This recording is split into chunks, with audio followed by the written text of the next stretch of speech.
باتوں کی آسانی کے لیے تفسحوا فی المجالس یفسح اللہ لکم، تم دوسروں کے لیے کشادہ جگہ کرو گے، اللہ تمہارے لیے کرے گا۔ بھائی ہماری جوڑنے والی جماعت ساتھیوں کو جوڑ لے، کافی ساتھیوں کو جوڑ لو بھائی ہمارے۔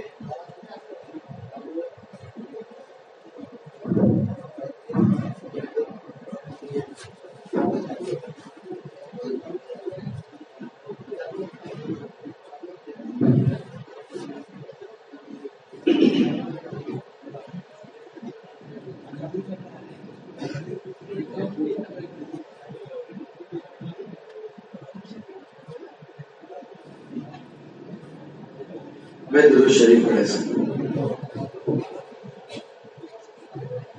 الحمد للہ نحمده ونستعینه ونستغفره ونؤمن به ونتوکل علیہ ونعوذ باللہ من شرور انفسنا ومن سیئات اعمالنا، من یهده اللہ فلا مضل له ومن یضلل فلا ہادی له، ونشهد ان لا الہ الا اللہ وحدہ لا شریک له، ونشهد ان سیدنا ونبینا ومولانا بارك وسلم تسليما كثيرا كثيرا وداعيا الى الله باذنه وسراجا وقمرا منيرا، اما بعد فقد قال الله تعالى في كلامه المجيد والفرقان الحميد، فاعوذ بالله من الشيطان الرجيم، بسم الله الرحمن الرحيم،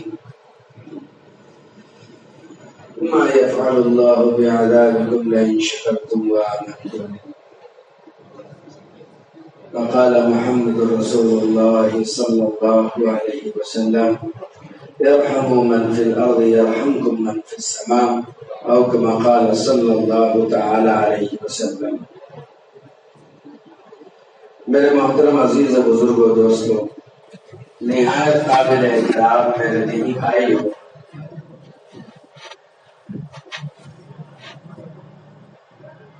اللہ تعالیٰ کا بڑا ہی فضل ہے، اس کا کرم ہے اور اس کا احسان ہے کہ اللہ تعالیٰ نے ہمیں اپنے مقدس گھر میں جڑنے کی اور جمنے کی توفیق عطا فرمائی۔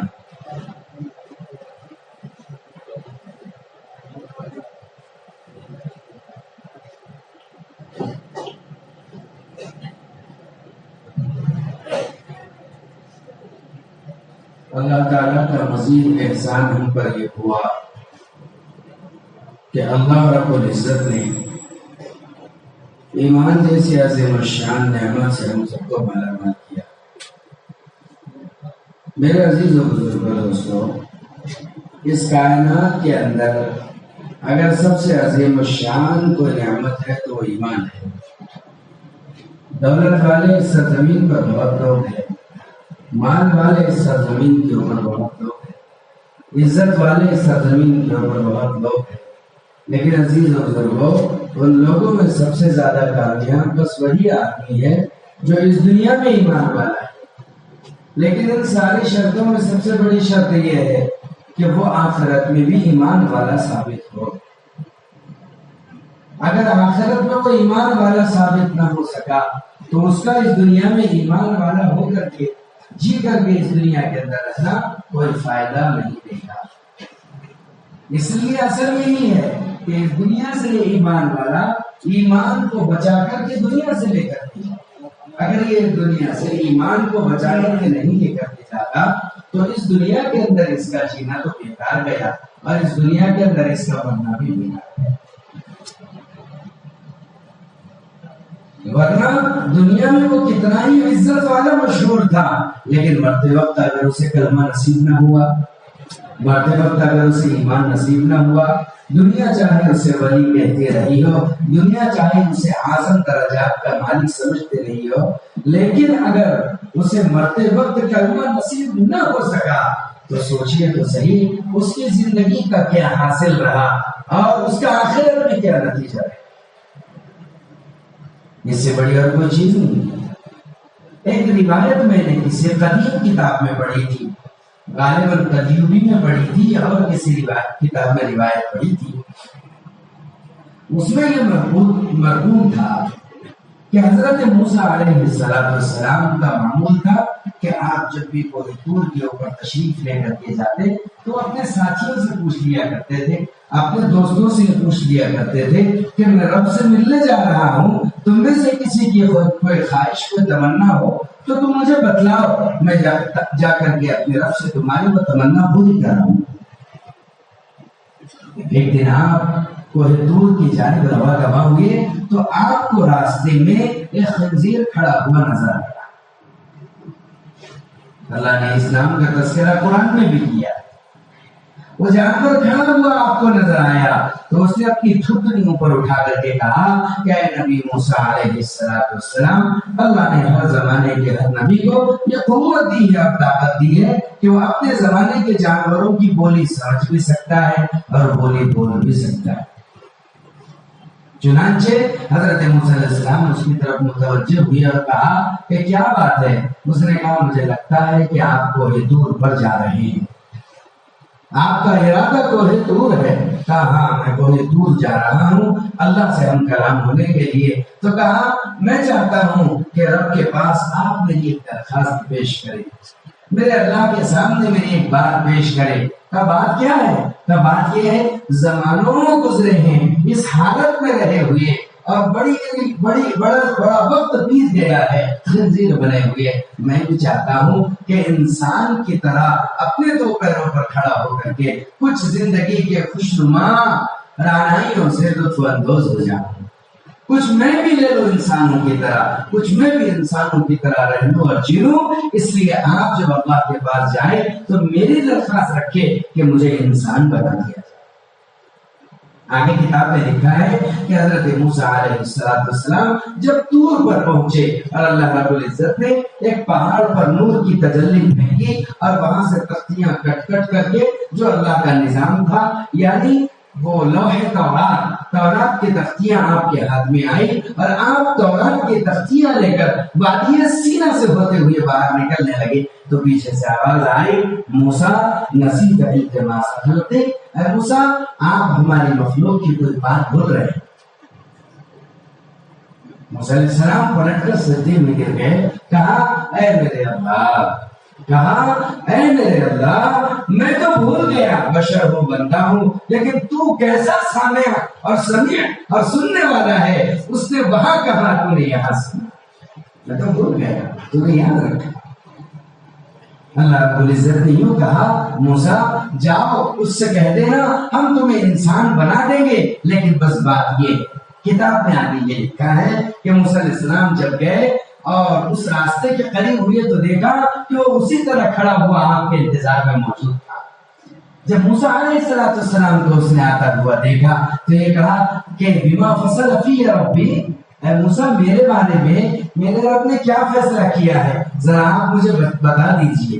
تو حضرت موسیٰ علیہ السلام نے کہا تیرے لیے مجدہ ہے، خوشخبری ہے، رب نے تیرے بارے میں فیصلہ کر لیا ہے کہ تجھے انسان بنا دیا جائے گا۔ بڑا خوش ہو گیا، جھومنے لگا، لیکن کہا بس بات اتنی ہے، اللہ یہ کہتے ہیں بس انسان بنائیں گے لیکن ایمان والا نہیں بنائیں گے، بس اس کی خوشی کافر ہو گئی۔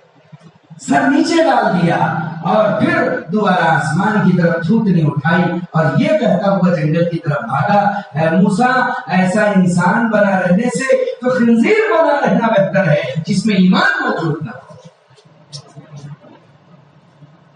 قرآن کریم اشارہ کرتا ہے انہم کالانعام بل ہم اضل، کہ وہ جن میں ایمان نہیں ہے ان کی مثال تو جانوروں سے بھی زیادہ بے گزری ہے بلکہ اس سے بھی گمراہ ہے، اس لیے کہ ایک پیدا کرنے والا ایک شخص اپنے پیدا کرنے والے کو نہیں پہچان رہا ہے جبکہ ایک کتا روٹی کا ٹکڑا پھینکنے والے مالک کے دروازے سے کبھی ہٹ کر نہیں جاتا۔ کہ جانور تو اپنے مالک کی شناخت کر رہے ہیں، کوسوں دوری سے پہچان کر کے دوڑ کر اپنے رب کی طرف آ جاتے ہیں، لیکن یہ حضرت انسان اپنے ہی پیدا کرنے والے رب کو بلائے بیٹھا ہے کہ جانور کو تو مالک کی پرکھ آ گئی، مالک کی سمجھ آ گئی، لیکن اسے مالک کی پرکھ نہیں آئی۔ یہ اسباب کا متوالا، یہ اسباب کا بندہ رب الاسباب کو بھول کر ہزاروں باطل معبودوں کے قدموں پر اپنی مقدس پیشانی کو جھکا رہا ہے اور ایمان اور اعمال جان کے سودے کر رہا ہے، یہ تو جانور سے بھی زیادہ غیر گزرا ہو چکا ہے۔ ایمان عظیم الشے ہے کہ اس کے ذریعے ہی آخرت بچے گی، اور کوئی چیز نہیں ہے جو آخرت کو کسی کے لیے بچا سکے، چاہے اس ملک کا پورے کائنات کا بادشاہ کیوں نہ بن جائے، ساری دنیا پر اس کی حکومت کیوں نہ ہو جائے، لیکن اگر اس کے پاس ایمان جیسا عظیم الشان ہیرا نہیں ہے تو ایمان نہیں ہے تو کچھ نہیں ہے۔ کیونکہ بزرگوں، جنت میں جانے کے لیے ایمان شرط، جہنم سے بچنے کے لیے ایمان شرط۔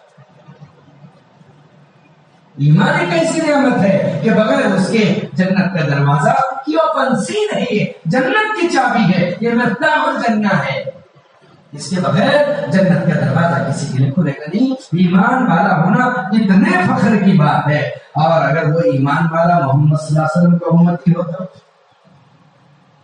میری خوش قسمتی میں تیرا امتی،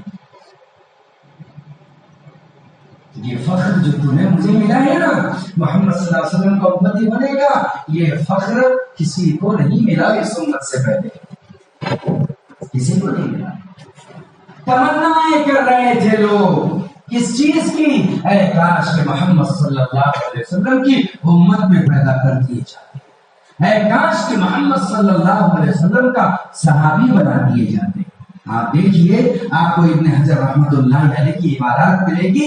ایک مرتبہ حضرت عیسیٰ علیہ السلام کو اللہ رب العزت نے خطاب فرمایا، بات ہوئی حضرت عیسیٰ علیہ السلام سے، تو اللہ رب العزت نے حضرت عیسیٰ علیہ السلام سے یہ کہا کہ اے عیسیٰ، ایک وقت آئے گا کہ میں تجھے آسمانوں پر اٹھاؤں گا، اور پھر تجھے میں دوبارہ اس امت کی طرف بھیجوں گا جو امت دجال کے نرغے میں آ جائے گی اور جو دجال سے لڑ رہی ہوگی۔ تو حضرت عیسیٰ علیہ السلام نے فرمایا کہ وہ کس کی امت ہوگی؟ کہا وہ محمد رسول اللہ صلی اللہ علیہ وسلم کی امت ہوگی۔ تو کیا کہا، مجھے پہلے آسمان پر جو سیو کیا جا رہا ہے اور محفوظ کیا جا رہا ہے، اور پہلے آسمان پر جو مجھے رکھا جا رہا ہے، تو کیا اس کی علت یہ ہے کہ میں اس امت کی مدد کے لیے آخر زمانے میں بھیجا جاؤں گا؟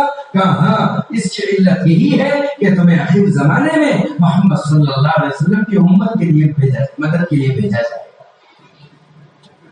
اتنے قسمت والے ہیں کہ ایک نبی کو اللہ نے آسمانوں پر بٹھا رکھا، کس کے لیے؟ کس کے لیے؟ اور زندگی کے ساتھ، موت کے ساتھ نہیں۔ وما قتلوه وما صلبوه ولكن شبه لهم، نہ عیسائیوں نے حضرت عیسیٰ کو قتل کیا اور نہ انہیں سولی دی، معاملہ مشتبہ ہو گیا، جسے انہوں نے سولی دی وہ ہم شکل تھا۔ جبرائیل امین تو کب کے عیسیٰ کو آسمانوں میں اڑا کر لے چلے تھے، کب کے لے جا چکے تھے آسمانوں میں۔ حضرت عیسیٰ علیہ السلام کو پہلے آسمان پر ٹھہرایا ہے تاکہ زمین پر آئے ہو، کب آئیں گے؟ ان قریب ایسا لگتا ہے کہ ان کے آنے کا زمانہ قریب آ چکا ہے۔ ظہور مہدی ہوگا، نزول عیسیٰ ہوگا، ظہور مہدی ہوگا، نزول عیسیٰ ہوگا۔ امت کو کبھی گھبرانا نہیں چاہیے، اس لیے کہ حالات ہی ہے، خدا نہیں۔ امت کو حالات میں مسکرانا چاہیے۔ تمہارے نبی، ہمارے نبی صلی اللہ علیہ وسلم دنیا سے رخصت ہو کر کے گئے، قیامت کے طلوع ہونے والے سورج تک کیا ہوگا وہ سب بتلا کر کے گئے۔ ٹینشن کس بات کا ہے؟ کمی اس بات کی ہے کہ نہ ہم اسے سویکار کرتے ہیں اور نہ اپناتے ہیں، اور نہ عبادت میں جی لگاتے ہیں، اور نہ ہم اس دین کو لے کر چلتے پھرتے ہیں جس دین پر ساری امت کو ہمیں لا کر کے اس دنیا سے لے کر کے جانا ہے۔ ہمارے نبی علیہ السلام نے کسی چیز کو ڈھکایا نہیں، چھپایا نہیں، واضح انداز میں پیشن گوئیاں کر دی اور بتلا دیا، رفتہ رفتہ، جستہ جستہ، دھیرے دھیرے، پل بپل کیا ہوگا، کیسے ہوگا، کس طریقے سے ہوگا، ساری چیزوں کو آشکارا کر دیا۔ میں بھیجوں گا تمہیں حضرت محمد صلی اللہ علیہ وسلم کی امت کے لیے۔ تو حضرت عیسیٰ علیہ السلام نے اس وقت کہا تھا کہ اے اللہ، کتنی پیاری امت ہے آپ کی، جتنی پیاری امت ہے آپ صلی اللہ علیہ وسلم کی، کہ آپ مجھے ان کے لیے بھیجیں گے۔ اللہم اجعلنی من اصحاب محمد، اے اللہ مجھے محمد صلی اللہ علیہ وسلم کے اصحاب یعنی صحابہ میں سے دو بنا۔ آج بھی عیسیٰ علیہ السلام کی جگہ جناب محمد رسول اللہ صلی اللہ علیہ وسلم کے پہلو میں ہے۔ آپ بتا کر گئے تھے اس پہلو کو چھوڑ دینا. یہاں حضرت عیسیٰ علیہ السلام آرام فرمائیں گے. آج بھی وہ جگہ خالی ہے روضہ مقدس میں. آپ کے پہلو میں وہ جگہ ہے جہاں پر حضرت عیسیٰ علیہ السلام کو اس دنیا میں دوبارہ آنا ہے اور طبعی موت پانا ہے اور پھر اسی جگہ جا کر کے دفن ہونا ہے. کتنا بڑا انتظار. آپ صلی اللہ علیہ وسلم سے 650 سال پہلے پیدا ہوئے حضرت عیسیٰ علیہ السلام. 650 سال وہ اور آج کے 1400 سال کتنے ہو گئے؟ 14 اور 6 1800 سال کا زمانہ بیتنے جا رہا ہے اور پتہ نہیں آگے اور کتنا بیتتا ہے کہ حضرت عیسیٰ علیہ السلام اسی لمحے کے انتظار میں ہے کب اشارہ ہو اور پھر زمین کی طرف جائے اور محمد صلی اللہ علیہ وسلم کی امت. کتنی پیاری امت ہے. پھر کہا حضرت موسیٰ علیہ السلام سے اللہ نے کلام کرتے ہوئے کہا اے موسیٰ میں ایک امت اخیر زمانے میں بھیجوں گا جو امر بالمعروف کرے گی نہیں عن المنکر کرے گی.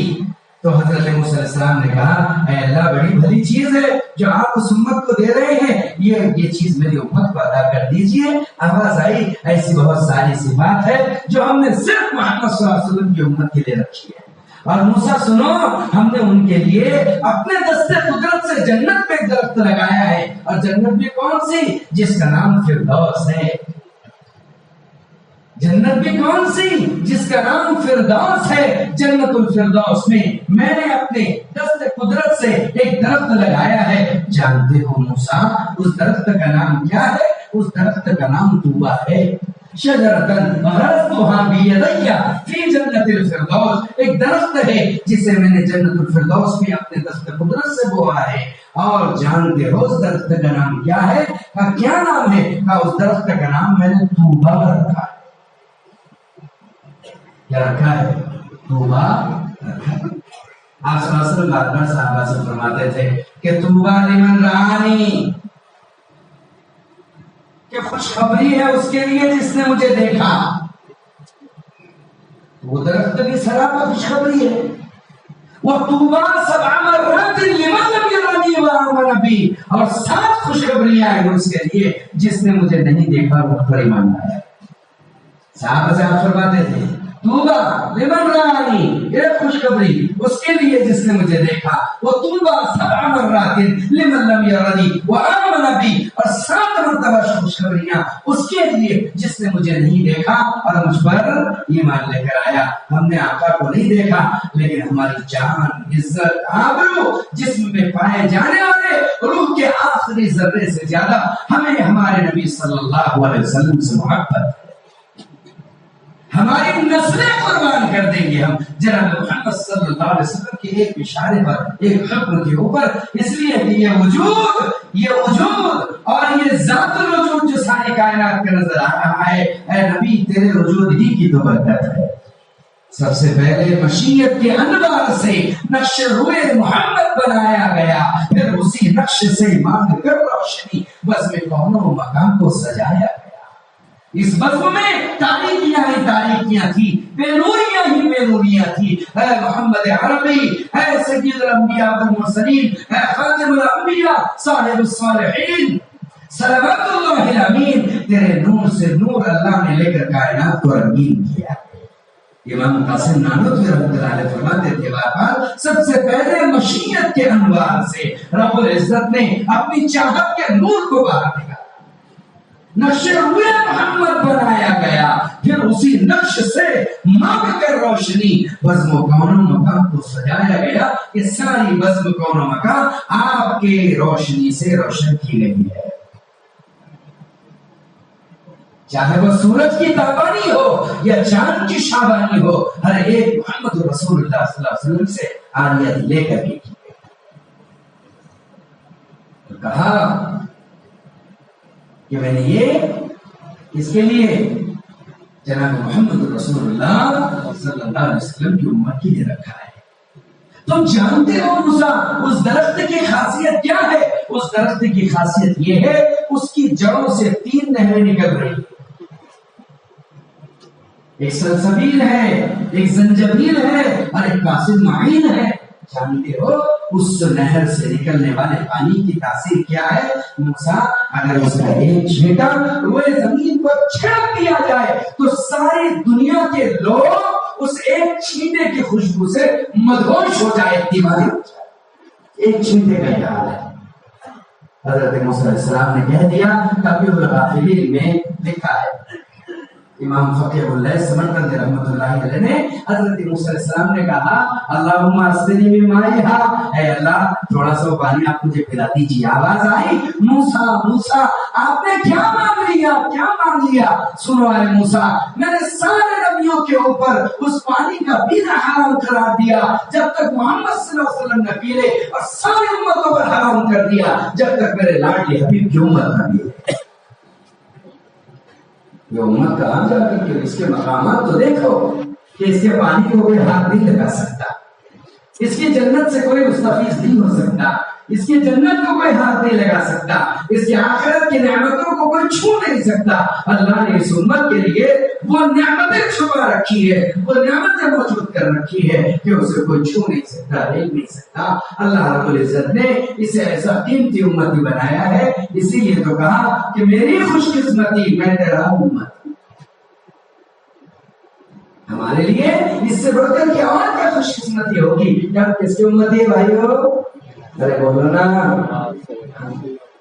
میں تو سمجھتا ہوں کہ قیامت کے دن اگر اللہ تعالیٰ ہماری جہنم کا فیصلہ کرے اور ہمیں یاد رہے یہ بات، ہم فوراً پلٹ کر یہ کہے اللہ میں تیرے لاڈلے حبیب کا امتی ہوں۔ مجھے امید ہے اس جملے کو سن کر رب کہے گا آزاد کر دیا، آزاد کر دیا۔ تو ایک تو ایمان والا ہونا قیمتی، اور دوسرے وہ ایمان والا کون سا؟ محمد صلی اللہ علیہ وسلم۔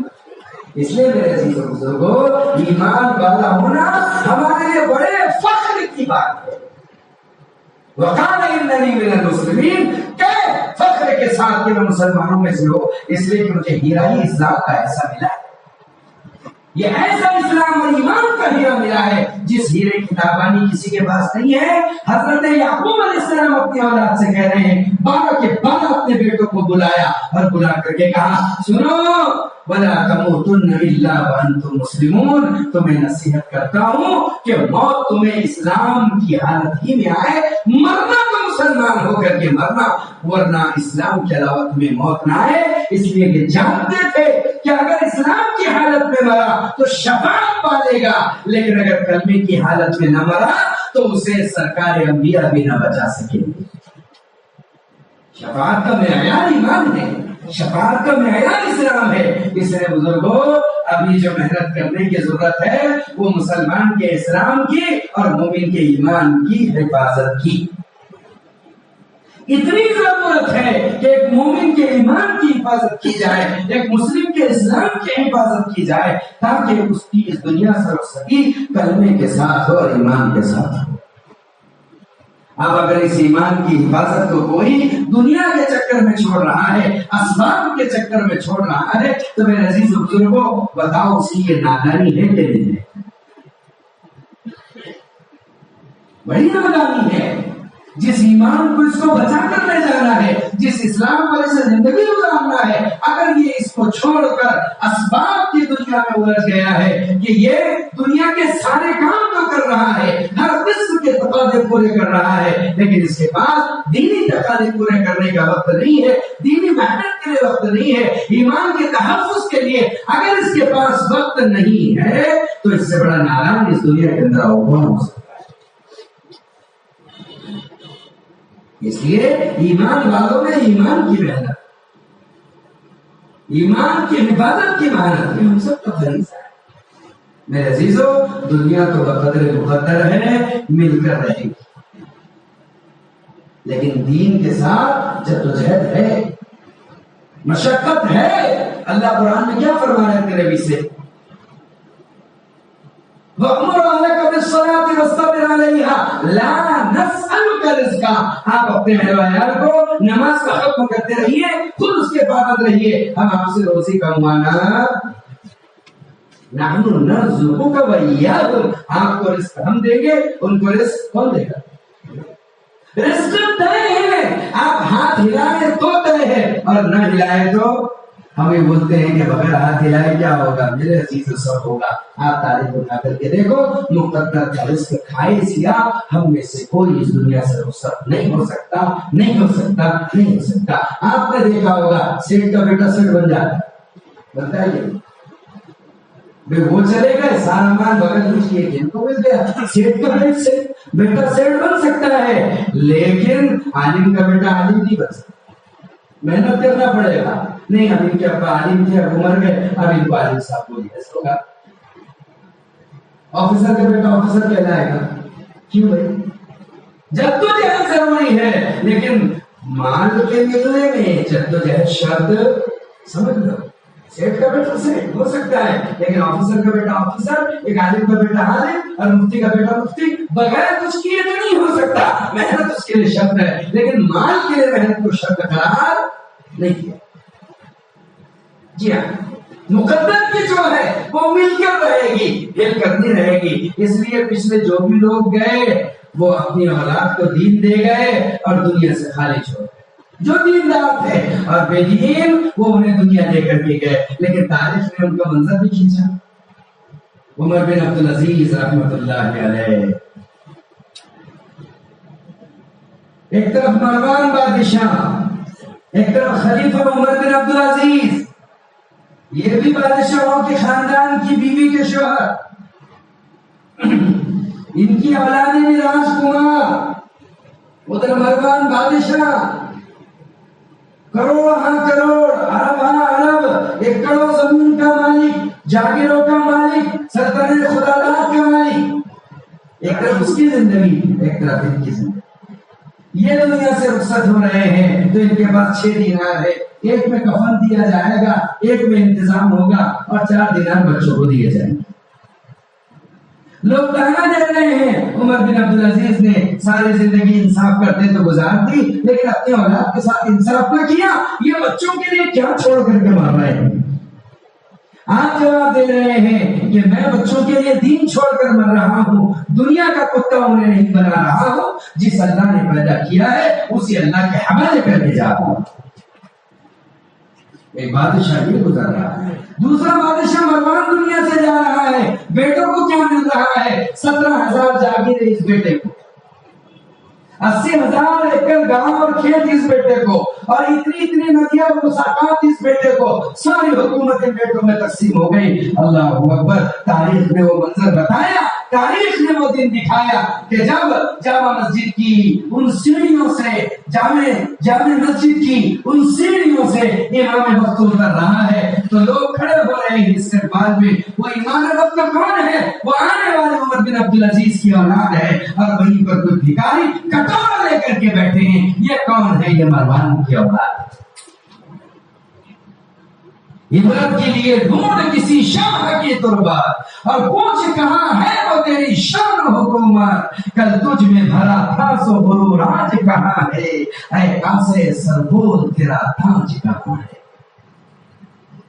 آج ان کی تربتوں پر کوئی شمع جلانے والا نہیں ہے، ان کی قبریں یاد دلا رہی ہے کہ کیسے جاہو جلال والے تھے، کیسے حشمت والے تھے، کیسے نعمت والے تھے، اور کیسے عزت و سلف والے تھے۔ کیا ان کا نام تھا کہ ان کے درباروں میں سورج کب طلوع ہوا کرتا تھا، کہ ان کی شان کیا تھی، ان کی بولیاں کیا تھی، ان کے الفاظ فرمان تھے، اور ان کے ایک جملے کے اوپر سر تن سے جدا کر دیے جاتے تھے، اچھے کے سر جھکا دیے جاتے تھے، بڑے سے بڑے پہلوان مٹی میں ملا دیے جاتے تھے۔ آج ان کا یہ حال ہے، وہ منومن مٹی کے نیچے دبے ہوئے ہیں، تو کوئی ان سے پوچھنے والا نہیں ہے۔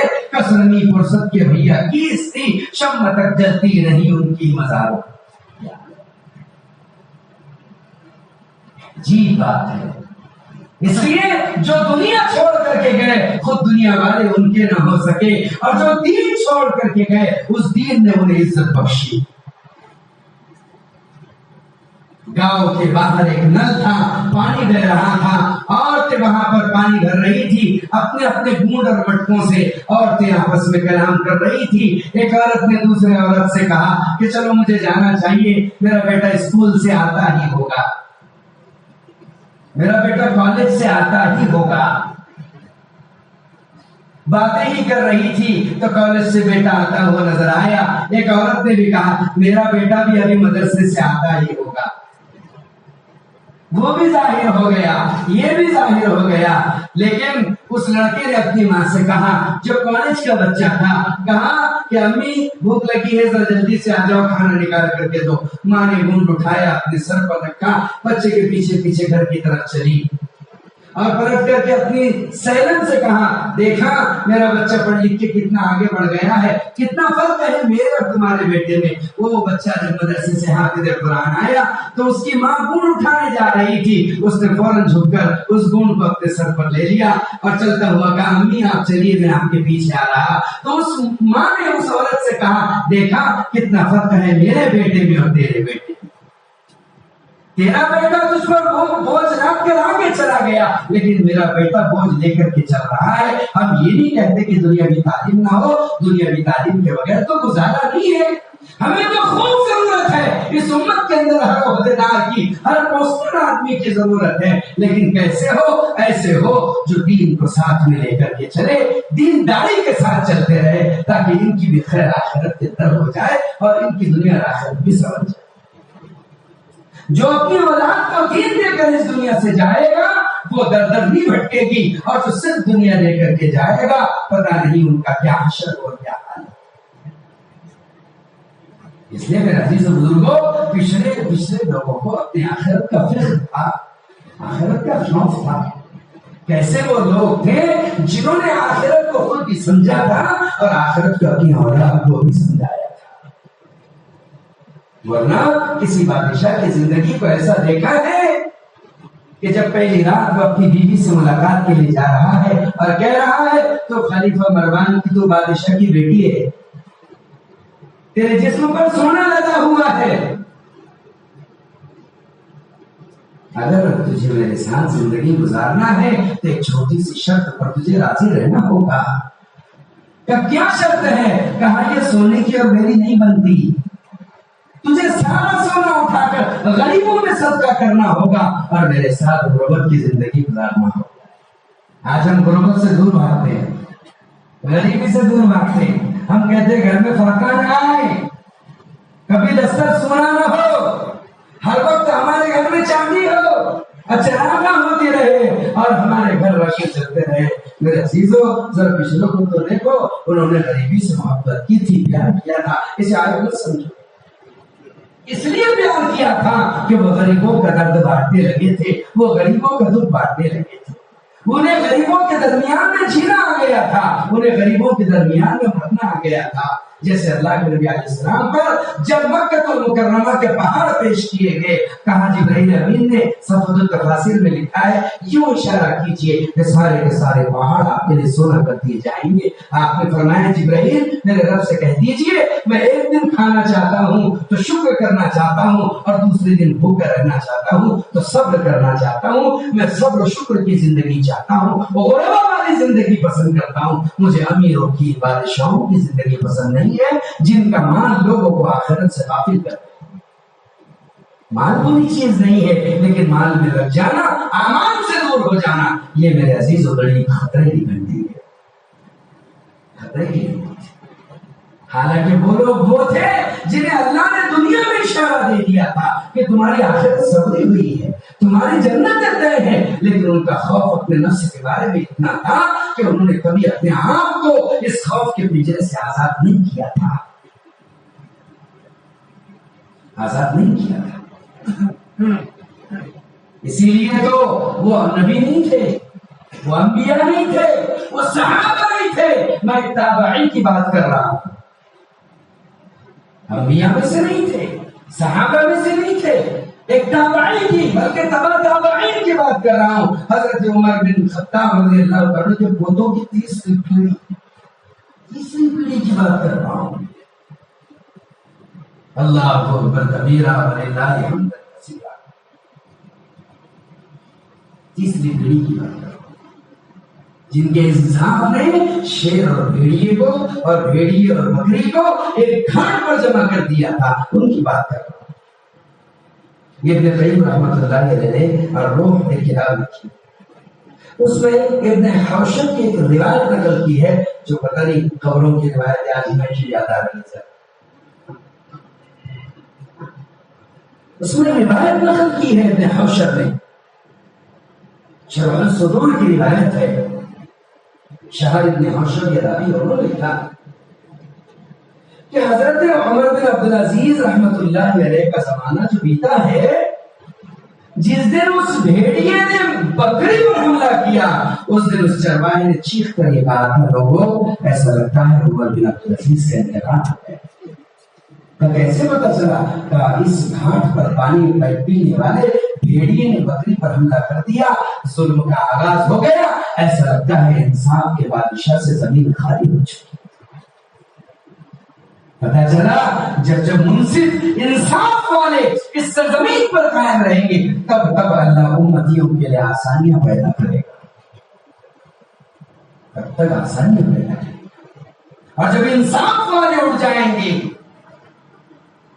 تو یوں سمجھو امت پر تب ظلم پر بقیت کی باتیں چھا جائیں. ایسا لگتا ہے کہ عمر بن عبدالعزیز کا انتقال ہو چکا ہو، دنیا سے رخصت ہو. کہا آدھی رات کا وقت ہو رہا ہوگا کہ ایک شخص گھوڑے پر سوار ہو کر ایک پرانے باڑے کی طرف جانے لگا. بڑا پرانا دروازہ تھا. دروازے کے پاس گیا، اس نے زوردار کنڈی کھٹکھٹائی. ایک بوڑھا قندیل لے کر کے آیا، اس نے اس دروازے کو کھولا. یہ شخص گھوڑے پر سیدھا اندر داخل ہو گیا. اس بوڑھے نے کہا ایھا الوالد فبأي إذن تدخل في بيتي، تو کس کی اجازت سے میرے گھر میں داخل ہو رہا ہے؟ سیدھے آ گیا، مان نہ مان میں تیرا مہمان، سلام نہ کرنا، تو کیسے اندر آ گیا؟ اس لڑکے نے سلام کیا، السلام علیکم یا ابوین. ایک بوڑھی تھی ایک بوڑھا تھا، یہی دونوں تھے، اور اپنے چہرے سے نقاب ہٹایا. کیا عجیب و غریب منظر دیکھا. ماں حیران، باپ کا منہ کھلا، یہ تو ہمارا وہ بیٹا ہے جو 10 سال پہلے اللہ کے راستے کی مشقت میں شہید ہو گیا. اللہ کے راستے کی شہداء کی روحیں زمین پر آتی ہے لیکن اللہ کی اجازت سے، اس کے بغیر جو چاہے نہیں آ سکتا. طے ہے یہ بات، یہ طے ہے. لا يتطرق الى ارضكم الا باذن جل وعلا، کہ کوئی روح اس کائنات سے اس کائنات میں اللہ کی اجازت کے بغیر نہیں آ سکتی. اجازت دے تو آ سکتی ہے، اجازت نہ دے تو نہیں آ سکتی. یہ مسئلہ ہے. دونوں پریشان ہو گئے. کہا میرے بچے، ہمیں تو خبر پہنچی تھی کہ تو 10 سال پہلے اللہ کے راستے میں شہید ہو گیا، تو پھر کیا وہ خبر جھوٹی تھی جو تو اب ہمارے سامنے آ گیا؟ اس نے کہا کہ میری ماں، میرے باپ، وہ جو خبر تم نے سنی تھی وہ جھوٹی نہیں تھی، وہ خبر سچ تھی. یقیناً میں اللہ کے راستے میں 10 سال پہلے شہید ہو گیا. تو پھر تو اب اس دنیا میں کیسے نظر آ رہا ہے؟ اس نے جواب دیا، آج عمر بن عبدالعزیز کا انتقال ہوا ہے. اللہ نے جنت کے شہیدوں میں اعلان کرایا تھا زمین پر جاؤ اور میرے عمر بن عبدالعزیز کی جنازہ پڑھ کر کیا. میں نے سوچا کہ ملتا ملتا تم سے چلو، میں نے رب سے اجازت چاہی تو مجھے مل گئی. یہ کہہ کر کے دھواں ہو گیا. ابن قیم نے لکھا، وہ عمر بن عبدالعزیز، وہ عمر بن عبدالعزیز قید خالی آ گئی چاروں طرف. اس قدر قید پڑا، اس قدر قید پڑا کہ زمین چر گئی، دراڑیں پڑ گئے زمین میں، اور غلہ اگنے کا نام نہ لیتا تھا، اور چاروں طرف پانی کے لیے ہاہاکار مچا ہوا تھا. کچھ نہیں. عمر بن عبدالعزیز بہت پریشان تھے، روزانہ گشت کرتے، چکر لگاتے.